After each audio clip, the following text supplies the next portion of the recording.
Naaresto ang lalaking to sa kasong pagpatay at hindi to gawa-gawa ha, kinain niya ang utak ng kanyang biktima.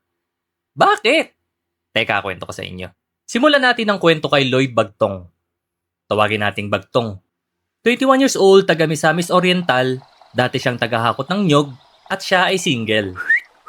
Si Bagtong ay pangalawa sa maraming magkakapatid. Ang kanyang ama ay may ibang asawa at pamilya. Madalas itong nasa kabundukan kung saan nagtatanim sila ng mais. So eto na nga. Bago natin siya kilalanin bilang suspect, may mga bahagi ng kanyang buhay na mahalagang malaman. Di umano, mukhang may problema sa pag-iisip tong si Bagtong. Lalo na pag nakainom ito ng alak. Ayon sa mga residente, marahil dahil sa hirap ng buhay at kakulangan sa pagkain, kaya nagkaganito si Bagtong. Napansin ng mga residente na nagsimula ito noong siya ay 16 na taong gulang matapos niyang masunog ang bahay nila at yung maliit na kubo ni barangay captain.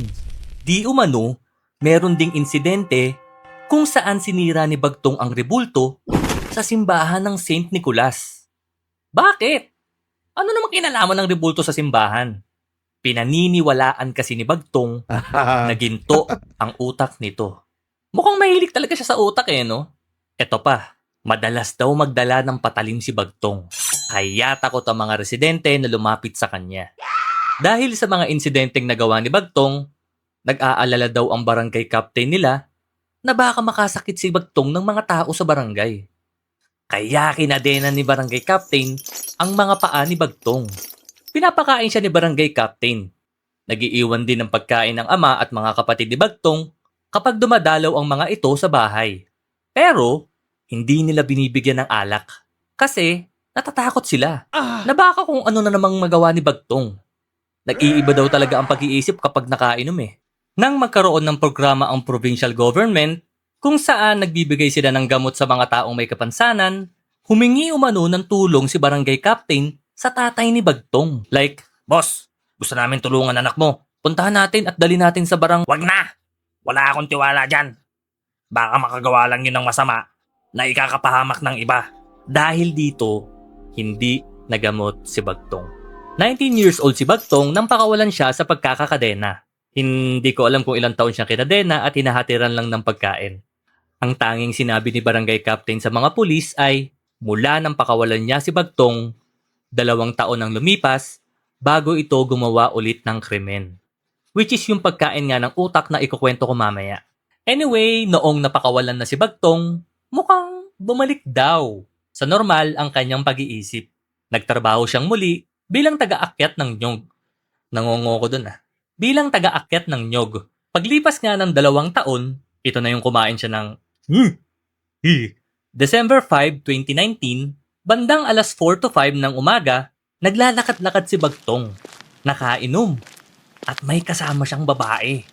Di ko alam kung paano sila nagkakilala. Siguro, sinabayan lang nung babae si Bagtong maglakad. Kasi madilim pa O baka natipuhan niya si Bagtong. Sobrang positive Siguro, nilapitan niya at kinausap si Bagtong like, "Hey bro, what's up?" Si Bagtong naman, "Ha? Ewan basta magkasama silang maglakad." Habang naglalakad sila, salita ng salita yung babae. Yun nga lang, English. Napipikon na si Bagtong. Hindi niya maintindihan English Nung malapit na sila sa sementeryo, siguro, salita pa rin ng salita yung babae ng English. Hindi na kinaya ni Bagtong. Dumampot siya ng bakal, then, pak! Pinalo niya sa ulo yung babae. Unfortunately, bumagsak agad ito at nawalan ng malay. Hindi pa nakontento si Bagtong. Inatake niya ng 3 beses sa likod, tinanggalan ng pang-itaas, itinali ang 2 kamay at tinanggal ang isang dibdib. Ang pinakamalala, tinanggal niya ang ulo ng babae at inuwi niya sa kanyang bahay. Nang makauwi si Bagtong, nagsaing siya at niluto yung utak ng biktima. Nang maluto ang kanin, ginawa niyang ulam o toppings yung utak. At allegedly, nabasa ko lang sa ibang source to, di ako sure kung totoo, sinama na rin niya ang mata, ilong, tenga, at balat sa muka. Pagkatapos nito, itinapon niya ang ulo sa isang butas malapit sa kanyang bahay. Meanwhile, may isang residente na naglalakad bandang 5:50 ng umaga. Pakatapos, may nakita siyang parang natutulog sa damuhan. So I guess lumapit siya at tinignang mabuti. At nung nakita niyang walang ulo, put! Mukha! Diyos ginoo ka bay! At tumawag agad siya ng pulis. Pagdating ng mga pulis, nag-imbestiga sila. May isang residente na nagsabing, "Nakita ko yan kasama kanina ni Bagtong." So, badang! Inaresto si Bagtong ng mga pulis. Ito ang mugshot niya.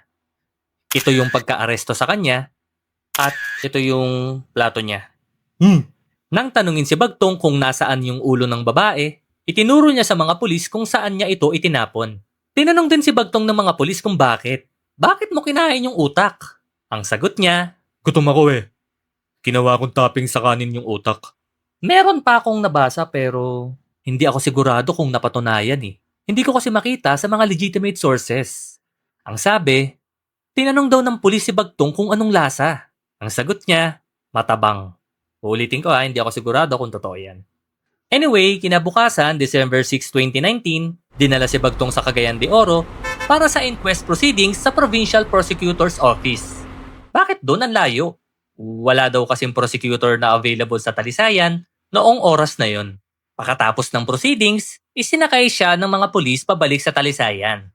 Ang susunod na proseso, ayon kay Police Captain Maribeth Ramoga, ay ikokonsulta nila si Bagtong sa psychiatrist upang matukoy ang kanyang mental state. Kaso, bandang 7:40 ng gabi, habang binabaybay nila ang Punta Gorda Hasaan Misamis Oriental, nang biglang, boom! Na flat ang gulong ng kanilang sinasakyan. Siguro, sa tagal ng pag-aayos, nadjijingle na tong si Bagtong. Kaya nagpaalam siya like, "Boss, pwede magwiwi?" Yung pulis naman, "Okay." So inayos ng pulis yung posas niya. Alangan namang siya pa maglabas at magpagpag ng ni Bagtong. Yun nga lang, bigla umanong kinuha ni Bagtong yung baril ng pulis. Nakita to nung isa pang pulis. Kaya, blam, blam, blam, blam. Then, skirt! Isinugod nila si Bagtong sa ospital. Unfortunately, siya ay idineklarang dead on arrival. About naman sa babae, ang nakakalungkot, hindi nalaman ang kanyang pagkakakilanlan. Bukod sa hindi na siya makilala dahil sa ginawa ni Bagtong, wala ding pamilyang dumating para kunin ang kanyang katawan. Ayon sa mga pulis, maaaring walang permanenteng tirahan ang biktima. O baka isa itong pulubi. Hindi lahat ng trahedya ay nagsisimula sa isang krimen. Minsan, nagsisimula ito sa isang problemang matagal nang nakikita ng pamilya.